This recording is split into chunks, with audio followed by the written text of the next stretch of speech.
Hi everyone, I'm Pierre, and this is Tim. Hello. We're Screams After Midnight. We talk about horror movies. This week, we're going to talk about Southbound. Which is several tiny horror movies into one big horror movie. Kind of, yeah. It's a horror anthology, and it's a recent movie. It had some festival showings last year, but it didn't come out to the public until this year. So it's a 2016 movie, and it is an anthology, all sort of themed along sort of road trips and traveling down the road and being out in the middle of nowhere and that kind of thing. That's thematically what we're going for here. And we're going to start spoiler free, as we always do. That said, though, I feel like I've shortchanged them on the banter because of the different introduction I did there. There wasn't as much of a Yes. chance for you to be an idiot as there normally is. Hey now. Would you like to be an idiot for a minute, Tim?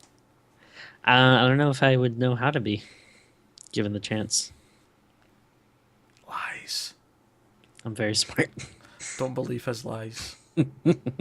He may claim to be a professor, but don't believe it. Alright, so Southbound. So we will talk about it a little bit in spoiler free, I think, 'cause if you want a sense of it. But much like we did when we did Holidays, it's quite hard to talk about any of the individual stories without getting into spoilers because, we need to talk about all of them. So Yeah. it's. But to open with, I will say I really like this movie. Yeah. I thought it was great, even. Yeah. Well, actually, I'll have to back up and give a little bit of a asterisk, I guess, to my opinion on this movie. Everyone settle in, get in your seats, make sure you're comfortable. If you've got a belt to strap on, make sure you're fastened because Tim's about to take you through an asterisk of his opinion. Well, I just want to say that I saw this movie twice. So I saw it once in theaters a couple of months ago. I think it was around March or so, when it came out here. And then I rewatched it this weekend for the podcast. Now, when I first saw it, I went with my girlfriend, and there are parts of it that I liked. But when I got out, I was kind of mixed. I was like, yeah, I don't really know if I like it that much. And my girlfriend was like, oh, really? Like, I thought it was really good. I liked it a lot. I was like, yeah, but it kind of bothered me. It just didn't really make any sense. And she was like, oh, really? Like, I thought it made sense to me. I was like, well, I didn't understand like this and like what was going on with these people and where they were and blah, blah, blah. And she's like, oh, well, I thought it was because of this, and this. And when she explained it, I was like, And then she schooled you like you claim to school us. well, I will, nothing but praise for her. If there's one person that's smarter in this world than me, then it would it would be her. But Tim, there's more than one. okay. Well, there's a There's few. many. There's many. Legions, you might say. The many outweigh my few. So, but no, like once, it's not often that I'm wrong, but I will admit when I am. And Just shut actually up. clarify a little bit of backstory for the audience here. Your girlfriend, Yep, she is actually in the teaching profession, isn't she not? that is correct. Yes. Yeah. I like the idea that when you said you didn't understand, she like proper did like a lesson plan and like sat you She's down like, and it's like, sit down. Now we're gonna go over. Uh, right, where's my whiteboard? but, Get my markers out. Here's a but diagram. She just draws a yeah. giant pentagon on the board. But no, so I would give a lot of props to her because yeah, she after you kind of explained a lot of the stuff that I missed or didn't get, I was like, oh, I feel kind of stupid now. And when I rewatched it this second time, I enjoyed it a lot more, not Mm. having you know that baggage. That's funny because when I That watched it this time for the first time, all I could think throughout, man, Tim's an idiot. you didn't even know what my opinion was. No, you told me before I watched it. You said that you had to have it explained to you. Oh, did oh You yeah, told me maybe that mention before I watched that. it, so I'm just sitting watching it going, I bet Tim, unless I'm missing something that he's going to blow my mind with when we get to spoilers. Well, I'm sorry, but when I sit down and watch movies, I'm paying attention to the movie. I'm not thinking all this extra stuff in my head, like going, "Oh yeah, that's probably because the character is mad at her father or something." Like no, I'm just sitting down and enjoying the movie, which I'm sorry, that's what you're supposed to do. So I'm watching it right, but sometimes you need just that little extra, that little sprinkling on the biscuit to kind of help it go down. You know what I mean? Sprinkling on the biscuit. All right, well with that, let's go on to the movie then. Again, keeping spoiler free for now. Yeah, I think it will. There's like a few things I Okay. can say. First of all, I really like the music. I knew you were gonna say that. I thought right from the start, the music set the tone, and they had the radio Mhm. DJ guy having that really classic sort of like creepy horror movie radio DJ voice, Mhm. talking about the lonely road and Mhm. like I can't do it, but like if you hear this guy's voice, like yeah, that's like Yeah, a late night radio DJ voice, you it's know? like, hey, all you drifters and Yeah, drivers yeah. out there. It I, opens with the credits and there's like, Mhm. it's the car lights on the dark road and all that. I'm like, right Mhm. away, this is setting the tone. The last movie we covered was Clown. And one of my Mhm. complaints about Clown was that it didn't really have much of a tone or atmosphere, whereas this, right away, with the music and the visual style, it completely just gave me a tone. It put me in a world, it put me in a setting, and I felt it. And that was something, even again, the first time when I watched it and didn't get it as much, that was something though that I did latch onto and really enjoyed, was the whole tone, the atmosphere, the music of it is very well done. It has, that, we probably mention it a lot, but I think it's something that we both really enjoy, that kind of 80s aesthetic, that kind of, like keyboardy synth kind of music Mm, vibe, and yeah. that kind of like, that dirty 80s kind of roughness, whatever Yeah, you yeah. want to call it. But Dirty 80s, that's what I yeah. like. That's what I like in a movie, the dirty 80s. Yeah, that's exactly what I like. But so I really like that stuff. All the usual things you could talk about without spoilers. Cast. Obviously, it's a fairly mixed cast. I think there's some better than others. Uh, Nothing that detracts from the movie. I don't think. No, But yeah, everyone's pretty good. I can't really. Maybe one. Um, there's one story that I didn't like, and maybe like one or two of the people in that is maybe I it the can. one with the band? No, No. Okay, interesting. although I wouldn't. That one wasn't my favorite, but I did enjoy that.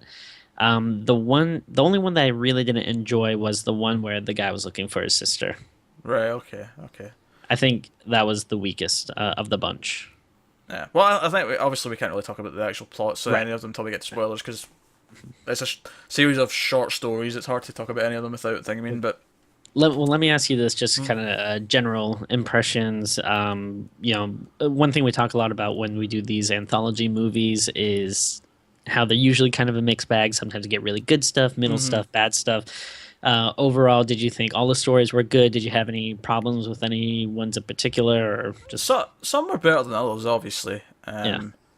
I think though, if I'm comparing this to Holidays, which is the other anthology movie we've covered on this show, I think this is the stronger film because Hmm. I feel like they all cohesively kind of connect a little bit thematically and Hmm. create a larger sort of sense. Whereas, don't get me wrong, obviously Holidays has the theme where each one's based around a holiday, but the stories individually all are completely disconnected. They don't matter to one or the other. Whereas this one, it feels like they're all set in the same world. Yeah, And I like that. I like that cohesiveness to it. definitely. And even some of the stories kind of bleed into one another. Like Yeah, the first two obviously are first and last one were like wraparounds, and then the second story actually goes into the third one, yeah, which was interesting. yeah. No, I liked all that stuff. Yeah. And I think what I liked as well throughout a lot of it was just a sense of mystery and the sense of Hmm. something's not quite right. It's almost like that feeling of like Silent Hill when you go into Silent Hill and you realise you're not quite Ooh, in the right place. That it's a there's good. something not Yeah. quite right about here. And there was that kind of sense throughout a lot of this, like, where all the characters like end up wherever they are, and there was always that kind of feeling, Yeah. and I really liked that. It's a good way to put it. Yeah. So no, I think that's as much as we can probably do without spoiling things. So Yeah. spoiler wall. Sorry. Okay. The crypt. I forgot we started doing this. This crypt. Yeah. It's a spoiler crypt. It's the spoiler crypt inside the spoiler cemetery, which is off shady spoiler lane. And you are the spoiler crypt keeper. Yeah, there you go. Not a compliment. Yeah, you're dumb. You have to have this explained to you. So we're in the spoilers now. So Yes. I guess I'll probably just say basically the big problem with I had at first that I didn't really understand was just being confused as to like what was going on, like where were they, like what were those like creatures and stuff, and then Those badass creatures. I love them. I really like that design, yeah, but I was like, what the hell are they? And then basically what my girlfriend explained to me is she's like, oh well, this is like purgatory for killers. Mm-hmm. And I was like, oh. Yeah, you're absolutely right. Because yeah, the first story, they kill those people. Now they're kind of stuck and they can't leave this place. And even the title, Southbound, like Yeah, but before we get to the overall themes, I think we should just go through them one by one and okay, talk about them on their own. So the first one Mhm. is two guys who've clearly been in a bit of an altercation with someone. They got blood on them and all that, and they come to this small sort of gas station diner kind of thing, come in to get washed off, and then when they go out, they start seeing these weird, like almost Reaper-looking demons floating in the sky, which I thought was a great image, by the way. I really like that. Yeah, it's just kind of like off in the distance, but it's not like a quick flash or anything. It's just there. It's very obvious that you can see it, but it's like just there. It's just waiting, but it's just a weird, creepy thing. Yeah, and then so they try and leave, but then they come back to the diner and see the same girl that was working there before, and then it keeps happening, and they realize they're going in a loop. Well, They can't leave. Well, one thing I do want to mention too that I really liked was the scene where they're in the diner and he's in the guy, like one of the main guys. He's all bloody and he's trying to wash up in the bathroom, and like he takes his shirt off and it just like wraps around his head and starts like yanking him back. I don't know. I just thought that was like visually it looked really cool. I thought. Yeah, no, It's very simple, but like I don't know. It just like it was simple like but effective. Yeah. Simple but effective. So they can't leave, and like the two guys are conflicted, and the chubbier one is like, look, you know what? I'm not running. We can't outrun this, whatever. And then it's the other guy that like the demon comes down and like just properly goes in his mouth and rips his face open, and really grisly, looked really cool. Which I'd say across the board with this movie is that a lot of it doesn't have that many effects, but whenever it does have one, they tend to look quite good. Yeah, definitely. So that's really nice. And then the chubby guy goes into like one of the rooms in the motel next to the diner, because like I said, they kept looping, so they kept coming back here. And he goes in, and we get the sense that they did this for a girl. We see the photo of her, and he sort of wanders through the house, and he sort of realizes he's sort of like trapped there, and that's cool. We'll come back to some of these later because we have to talk about the implications of the whole thing. But right, it plays into the end. yeah, but like so that's the open, because that's quite quick. That's only like the first like maybe it's less than 10 minutes. That's this first part. So very effective opening though. Yeah, very effective, very creepy. It sets the tone, sets the mystery of these Reaper things, who you do see throughout the film, although not as obvious until you get to the end again. But you actually see them in every single story. Oh, I don't know if I picked up on that.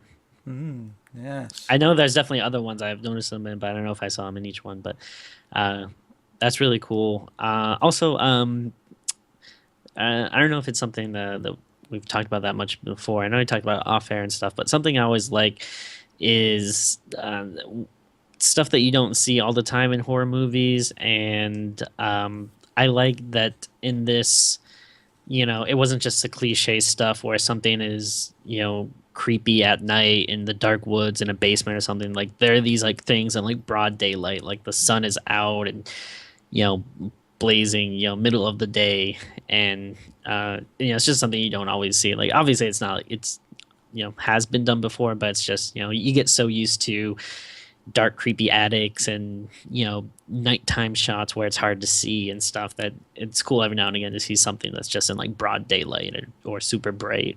Yeah, no, I agree. So the second story, because the camera sort of goes from the door that he went in to another door in the motel, and we're introduced to three girls who are apparently in a girl rock band. Oh, sorry, no, girl jazz band. I think they said they play jazz, and they're on the road. I thought they were a rock band, but I thought they were just saying jazz to like fuck with the people that You may be right. You may be right, but I remember them saying jazz. Yeah. And their van breaks down in the middle of nowhere, and this couple pull up.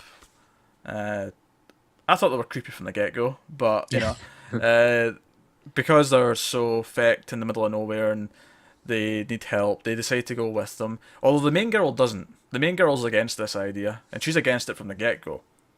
Yeah. Which is interesting. And they go to their house and they give them rooms and they feed them dinner, and we get an awkward scene where the main girl's like, I don't eat meat, and and they have some like neighbors that come over that have like creepy sons. They're and two sons, yeah. One thing I do want to give a shout out to the dude that plays the male neighbor is Dana Gould, who if people aren't familiar with him, he's a very, very funny comedian, and he has a really awesome podcast, and he's a really, really cool guy. I highly recommend his comedy stuff. Oh, interesting. But you might know him as the voice of Gex from the Gex line of video games, if you ever played those. I didn't, no. Okay. So, swing and a miss there, Tim. Right. But yeah, so these like creepy like sons that they've got, and there's a lot of mystery throughout this, where they keep dropping these hints where they keep saying, "Isn't there meant to be four of you?" The girls mentioned there was a fourth one at some point, and you get. I really like that part with the creepy. I don't know if they're supposed to be twins. They didn't look exactly identical, but they're really, really similar looking. And yeah, like at dinner, it's like kind of quiet, and one of them just goes, "I thought there was supposed to be four of them," and then like. Was it like the mom or the dad or something? I was like, shut up! Like I told you to like not to mention that or something. They freak out. Yeah. So again, one of the themes here is that there's someone who's died, someone who's been lost in some way. Well, we don't know in the first one for sure that the girl's died, but you kind of get the impression she probably did. And then this one, one of their team or one of their group has died in the past. And as we go through, we hear like. The other girls start acting weird because they're succumbing to whatever's going on in this weird cult style family. Yeah, they start like throwing up this weird black liquid, and then like they kind of start talking in really monotone voices, and the people that took them in like give them these clothes to wear that's like these really old fashioned something that was in the meat. Gowns. I'm guessing is what's causing this, but. So, and they start saying things that give us more hints of what's going on. They say, "Oh, it was your fault. You let her go that night," or really vague, but really like right. Yeah, they like hint to basically like that they were at like a bar somewhere, and she went off to like sleep with some guy and left her friend behind, who ended up getting murdered or something along those lines. It seems like. Yeah, and she. And she's struggling with this, and she's not like accepted that guilt or whatever, and she's But then the end of it's basically just that the two other girls go with the creepy boys to a fire with all the parents there, and they're doing some ritual and weird. They're wearing shit. Like cloaks and chanting in a weird language and. But the main girl who's not ready to, I'm kind of going into thematics here, but she's not ready to accept the guilt of what happened, so she runs. And this actually leads right into the next story, because she runs out into the road and gets hit by a car. Yeah. And the guy in the car is talking to his wife on the phone. Although he's not doing anything he shouldn't be doing. He's using a headset. Look, he's. He is like looking at like pictures on the phone, but he is using the headset, and it's not like he's like very blatantly staring at the phone. He's doing something which honestly I think a lot of people do. I admit I've done this before, where you look down for like a quick second, and then like yeah, you look up. Yeah. But I actually think this is possibly the most interesting one that maybe tells us a lot about the movie because Yeah, so he hits her with the car. I was gonna say this is probably my favorite. Yeah, it's probably my favorite too. He hits her with the car, and she's like fucked up. She's alive, but she's fucked up beyond belief. Broken bones. She's like coughing up blood. She's, and he tries phoning like 911, and he hesitates. He can almost see it in his face. He's like thinking, can I just leave, or can I, And I was thinking maybe he was going to like bury her, just try and hide her, Yeah, something like that. And I like that this character felt very real. Like, I don't know. It seems like he would probably be reacting the way I would in this situation. Like, he's like seems like scared as fuck, and like at the same time, you get a sense where he's kind of like, I don't know what I should do. And there is like a split second where he's like, maybe I can just leave, but at the end, he's like, no, like fuck, like what am I saying? Like I gotta do what's right. Yeah, his thought process makes sense. Like his thought process, you understand, you sympathise with it. Like obviously, we can sit here and say, of course you don't just leave, you try and help. But in that moment, you'd be terrified of like, do they blame this on me? Do I go to prison for this, even though it was an accident? Your mind would churn through those options, and so he phones 911 and they can't get located. This is a sort of running theme in this movie, is they can never know where they are, and their GPSs and their phones don't work and all that. But 911 or the woman on the phone, she transfers them to like an actual EMT who then tries to talk him through, like, do this, try and cover this, whatever. And eventually it's like, alright, you're going to have to move her. Like, you have to take her somewhere. So he picks her up, puts her in the back seat. Which, by the way, how terrified would you be picking up someone you've just knocked over? Like, because they must be so fragile. My God. Yeah. Like, at that point, you're trying not to break things as you're moving them. Well, like, I don't want to go, too far ahead, but, we'll see, like, in a couple of scenes just how bad that can be. I know where you're going with that, Timmy. Yeah. So he finds a town, and again, creepy, and this is really where I was getting the Silent Hill vibes, because there was no one in the town. And I didn't think of Silent Hill at first, but now that you brought it up, this story especially is very Silent Hill-like. Yeah, and he finds like an emergency clinic, a hospital, takes her in, but again it's deserted, there's no one there, and he's carrying her, and he's the person's on the phone's like trying to direct him, and he's like, right, you're going to have to do something. He takes her to an operating room. Yeah.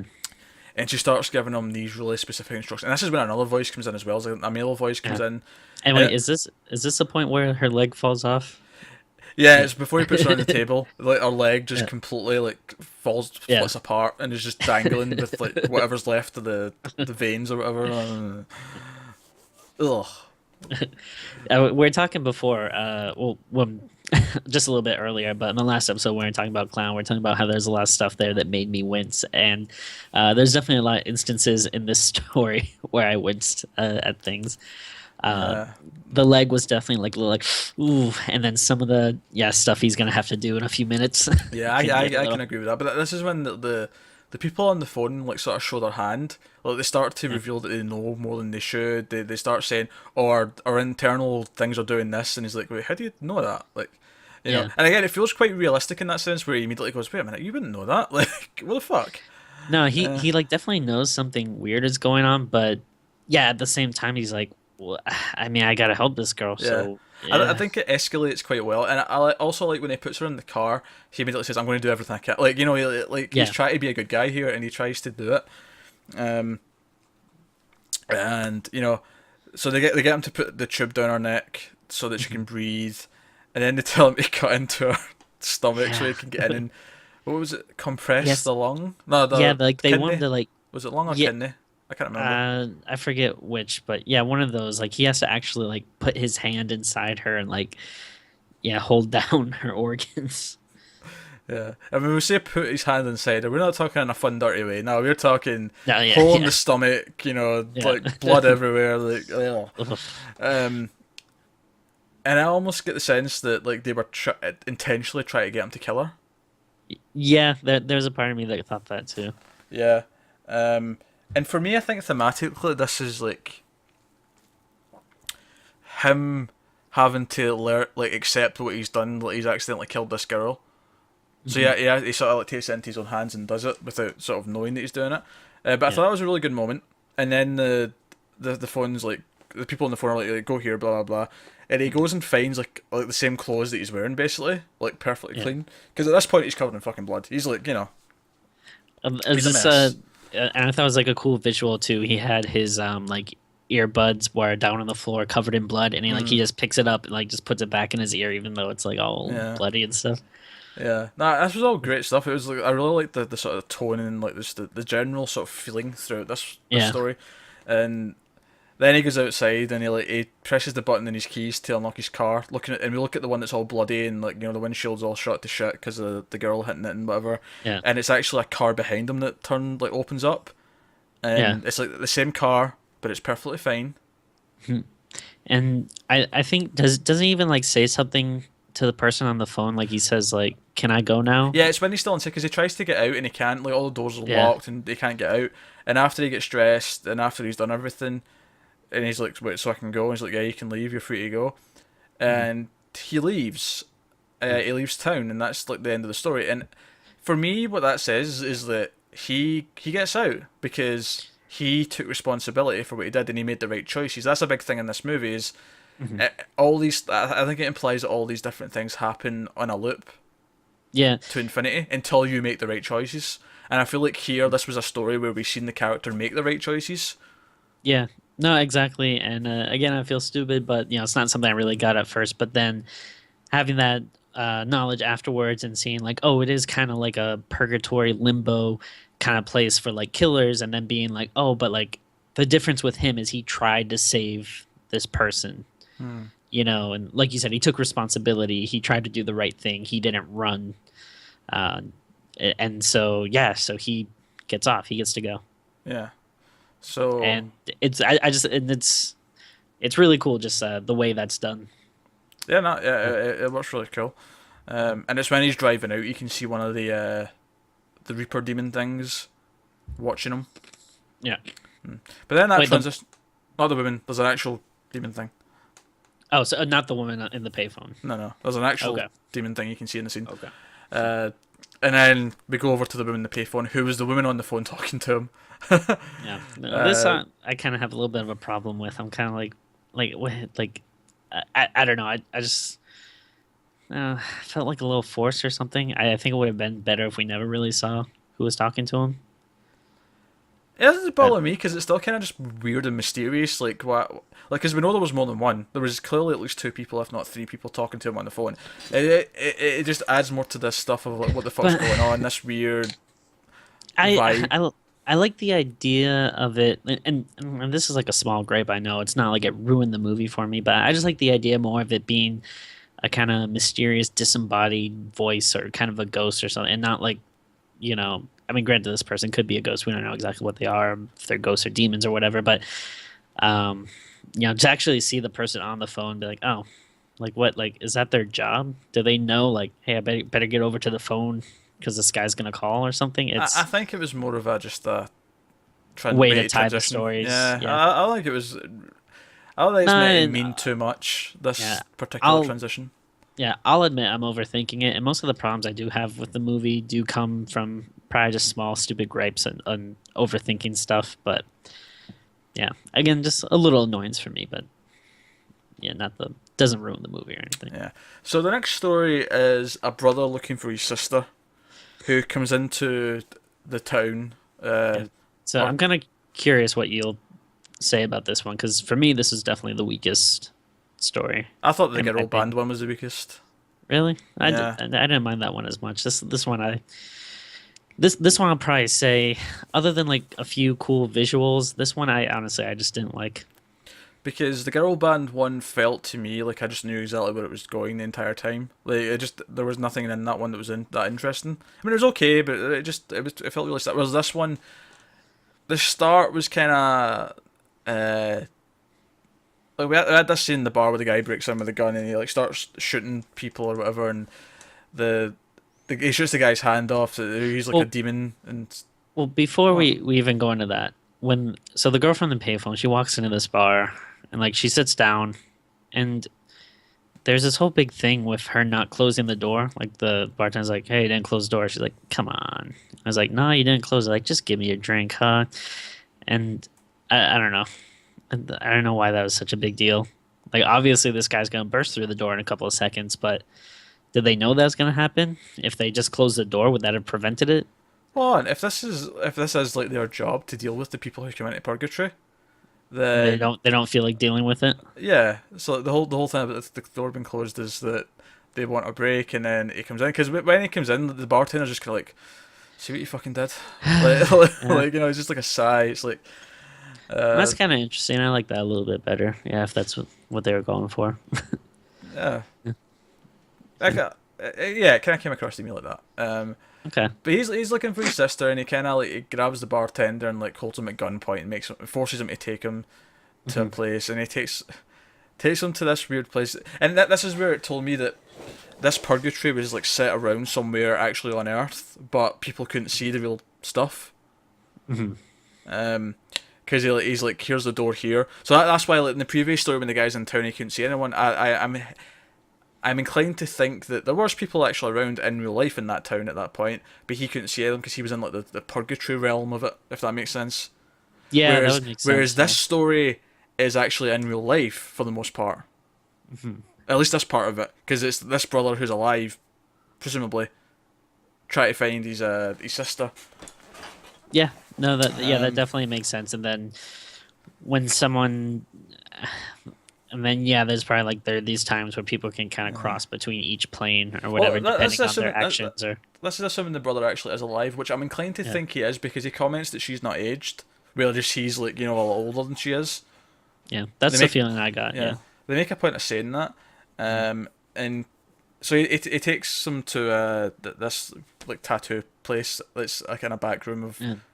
Well, the actually to go back real quick just to mention it, the one thing that I did like about this story was I did like the visual like of him using the tattoos to like kind of see these doorways and these people, and then he puts the hand to his face which has an eye on it, and then like the eye blinks with yeah. his. That's not going back. That's exactly where we are, Tim. I thought that was before they go inside the tattoo place. Oh yeah, it's at It's the like when they're entrance. right outside. Yeah, Well, we're you were there. already inside, so I thought backtrack outside. No, we're here. That's where it is. But what's interesting is the sister, while happy to see him, is actually happy to be there. Like she wants to stay. Yeah. And I don't know if this is like if she's one of these people who works here in purgatory. Is she like someone who like are these all killers who have decided to stay here and try and help or operate here or something?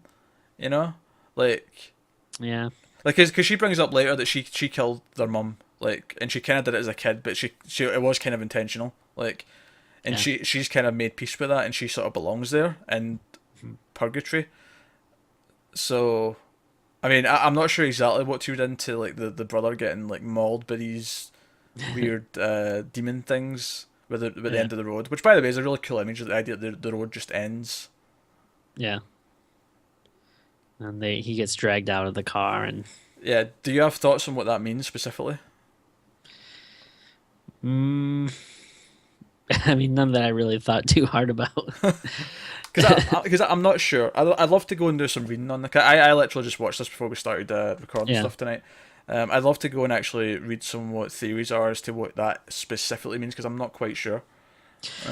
And I mean, you know, and there's like that saying, like the end of the road, and maybe it's just that, you know, if there is like, if this is like kind of like a semi-real place, like maybe there is like a point though where it ends, and once they get there, it's like, all right, this is as far as we've gone, and now you gotta, we gotta end it, and either you'll die and go to hell or be redeemed or whatever, but maybe it's just there's just that one point where it ends and the person's fate's decided or something. You just spoke gibberish for like a minute straight there, Tim. I have no idea what you just fucking said to me. I think what I said made sense. Gibberish, gibberish. All right, whatever. Sorry if you don't understand. It's over your head. But... No, like I think the I don't know. Like I'm conflicted on it. I don't know what to take his being mauled apart by demons scene for that. What I do take from it though is that she is like made peace with the fact that she's in purgatory and she belongs there, and she's like she knows what she's done is evil and wrong and whatever, and she's staying there, but she's not moving on because she can be of use for some, like, I don't know, but So, maybe like as opposed to the guy from the last story who, kind of like, took responsibility for his actions or whatever. Maybe she kind of like takes responsibility, but like not in a repentive way, but in a like I'm not sorry. Like although I'm gonna. I do think the brother might actually. I don't actually think he's alive anymore. Now that I'm thinking about it, I think he is dead too, but I think he just died later, Yeah. and that's when he came looking. Like the other guy in the last story, I don't think he's alive either. I think when he leaves, it's not that he's leaving to go back to his wife because he's alive. I think he's leaving because this is years after this accident happened, Okay. and he's been let. He's let now to go presumably to heaven because he's made the right choice. He's finally, Yeah, that would make sense. Yeah. So now he gets to go to his wife in heaven. So Yeah. so that's what I'm thinking it now. The demon's ripping him apart though. Maybe I don't know if like he, in his quest to find his sister or whatever, he might have like, killed people, or maybe but he how killed he's dead? himself to get there. I'm saying like before, like, how he died or whatever. Oh, that's I don't know. To get We there. have no idea what he did in life, so that's pure Presumably, it's probably speculation. something bad though that to have landed him there. I don't know. I feel like he's where he's not meant to be. Yeah. So that would imply that he's not meant to be there, but he is dead. So I don't know. So that's pretty much the end of that story. So she drives back to the town. That's probably. I don't know, some of the reasons why I kind of have problems with this one, just because I don't know. I feel like the other ones, like even though that there's like all like mystery and stuff to all of them, this is the one that probably makes me scratch my head the most. And I think it's kind of far. annoys me. I think it's far more interesting than the band one. I disagree with that. But It's far more it's interesting. And it's after this. So at the same building, which was like a diner, where the secret door, the secret mystical door to the tattoo parlor, which was like they get into the purgatory sort of realm. There's like a family of parents and like a teenage daughter, who they're just talking about her like going off to college or something like that, aren't they? Something to that effect. Yeah, I think like she just graduated yeah. high school and they're kind of celebrating. And they go home, and three like creepy dudes with like these old people masks show up and basically have like a little home invasion movie, which is really fun to watch as well. I might say there's a lot of good tension as they're coming in, and everyone's like begging and pleading, why are you doing this? The daughter's hiding, and then one of them pulls out the same photo that we've seen at the start of the movie of the girl, and that's when it clicks. Oh wait a minute, these guys in the masks. This is like before the start of the movie. This is that, and so they kill the mother, and then they kill the dad. I'm getting this slightly out of order because the girl thing's actually before this, but they kill the dad after they've shown him the photo, and he immediately starts saying sorry because I think even before they show him the photo, he starts saying sorry because he realizes why they're there. Yeah, like, he realizes what this is about, and his wife's like, "What the fuck? What the fuck did you do?" Doesn't say that, but you can see it in her face. Like she's getting the sense that he's done something that's caused this, and the daughter like fights back and like hits one of the guys with a bat, but then the chubby guy from the start of the movie, who's still masked at this point, says, "Go, like you're free to go. We're not going to do anything to you." And she runs off, and that's when they finish killing Dad, and they've killed them. That's when they take their masks off and we see who they are.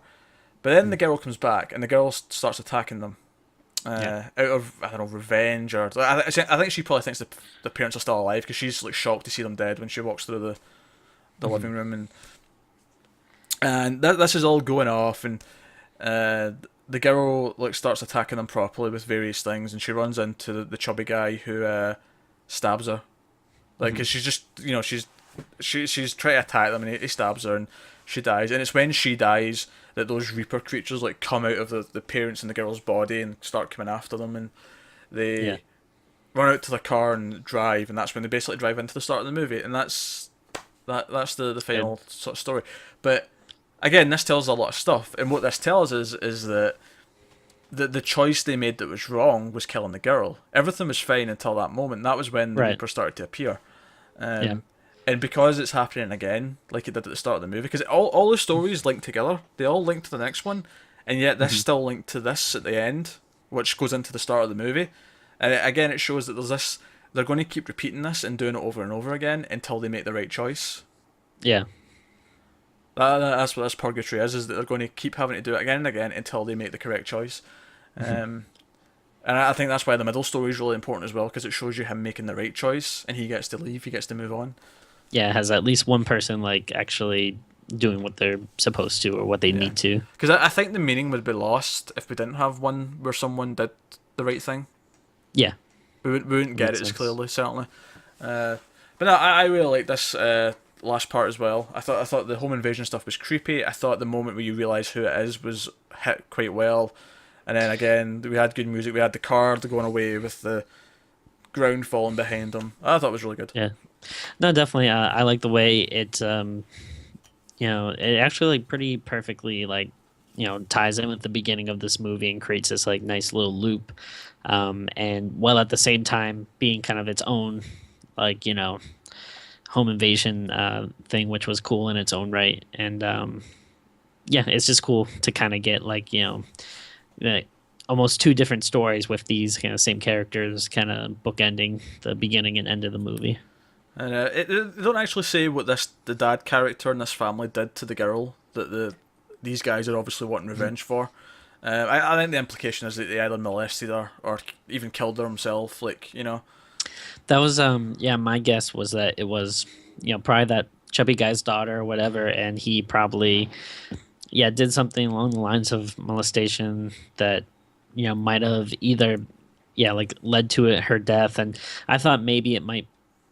Well, actually, no. I guess I was gonna say maybe it was something that he got off for and or something. But then I guess if it was something that people knew about, then the wife wouldn't have been so surprised. But no, because remember, this is after everyone's died. This is years later. This is in their death. Yeah. Well, I suppose it's not really in the death for them, because if they killed him in real life, then because this isn't their story. This isn't the family story. This is the guys who came for revenge. This is their story. Yeah. In fact, potentially just the chubby guy. It might just be his purgatory that he's living through. True. Yeah. So, no. I like this movie. I think there's a lot to think about. I think it has a lot of good themes and meanings. I think the tone's great. I think the music's great. I think it keeps the mystery bubbling as you go throughout. I was constantly kind of into it and captivated. I would easily say it's one of the maybe go as far as say one of the best anthology movies I've ever seen. I really like anthology movies, but then the more I think about it, the more I'm like, there's not as many good ones as I think, because especially a lot of the ones over the last couple of years, the VHS ones and stuff, I haven't been a big fan of, which I think some of the guys responsible for VHS I think actually did this movie. I could be wrong, but I want to say there's some similar people involved. But I think this definitely stands out as one of the better anthology movies out there. No, definitely. I think it's easily one of the best ones. Because I think very few of them actually all tie together nicely like this one does. Yeah. And traffic outside, which is, I'm sure, is Southbound at Tim's house. No, I really liked this movie. I really did. I really got into it. I was in it for the whole time. I wasn't bored or checking my watch or I do something. I was doing that with Clown. I was checking the time constantly. I was okay, is it almost done? Are we getting near the end?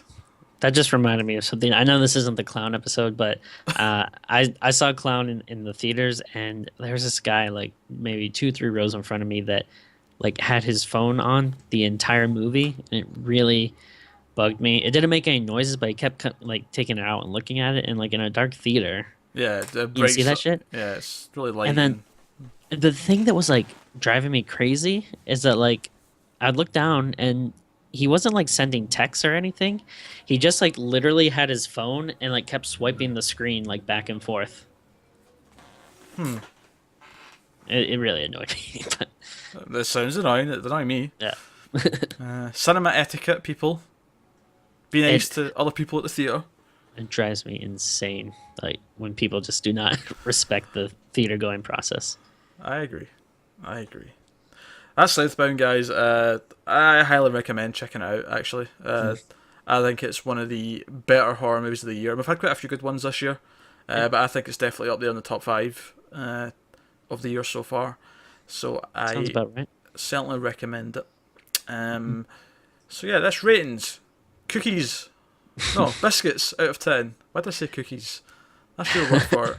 I'm Americanizing you. Biscuits! Out of 10. How many biscuits out of 10, Tim? Again, I really enjoyed this. I do have a few nitpicks, but again, they're very minor stuff that doesn't really affect the overall enjoyment of it.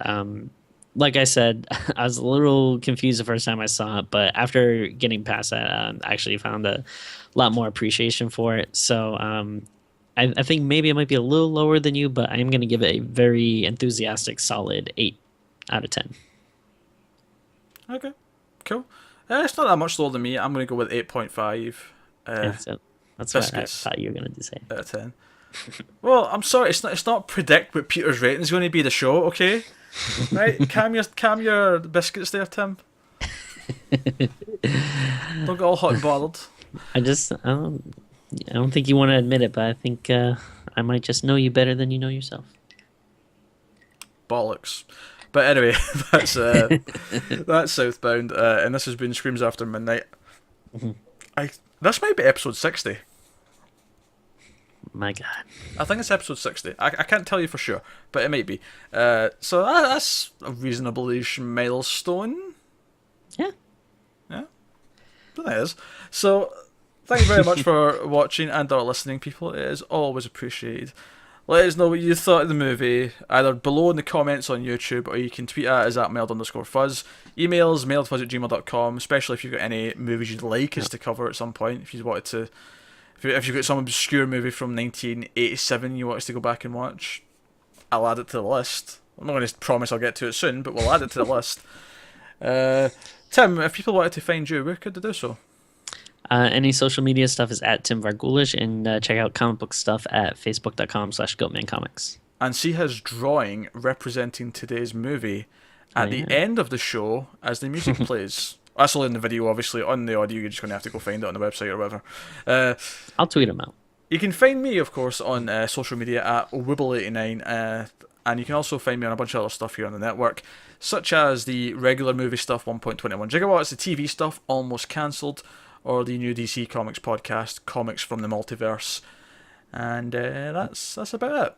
Also, check out our friends over at ronansreviews.com. They do written movie reviews, and they also do written concert reviews and album reviews and all that kind of stuff. So check them out. There'll be a link in the description. And yeah, I think that's pretty much it. That's been Screams After Midnight. 60 episodes. It's all Southbound from here. I'm sorry, that was a shit joke. I do apologise. I loved it. I thought it was great. This is why your career as a stand-up comedian is in the shitter, Tim. I just have to make the right choice one day and can move on to the next level. Yeah. Do you know what it is, Tim? Your purgatory is going to be every day you're going to be offered 10 pizzas, which is the wrong choice, but every day you're going to say yes. You're just going to be in this eternal purgatory of stuffing your face with too much pizza, and then you're going to feel sick all night and vomit everywhere. And it sounds like heaven for me, actually. Being sick will only last a little bit, but eating pizza can take a long time if you time it right. All right, okay. Use really slow bites. Make it last. Make this last. Yeah. Yeah, we're making this show last now for no reason. So that's been Southbound. We are Screams After Midnight. Thank you for checking us out, guys. Don't turn out the lights. What? I don't know. I need a catchphrase for the end of this to sign off. Whatever. Keep watching scary movies, guys. We'll see you next time. Bye. Yeah, don't. Yeah, get up off of that jibber jabber.